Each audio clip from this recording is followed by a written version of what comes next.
Here we're going to make the connection from the power supply to the motherboard. Another set of cables that are keyed and can only go in one specific way. Line up the clip with the notch. Push down, you'll hear a little click.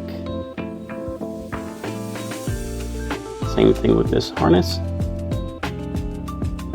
Line up the notch. And then go ahead and reseat it down. You can't mess these up. They can only go in one way. If you try to put them in the wrong way, they will not fit. And they will not allow you to go any further, so there's no damage.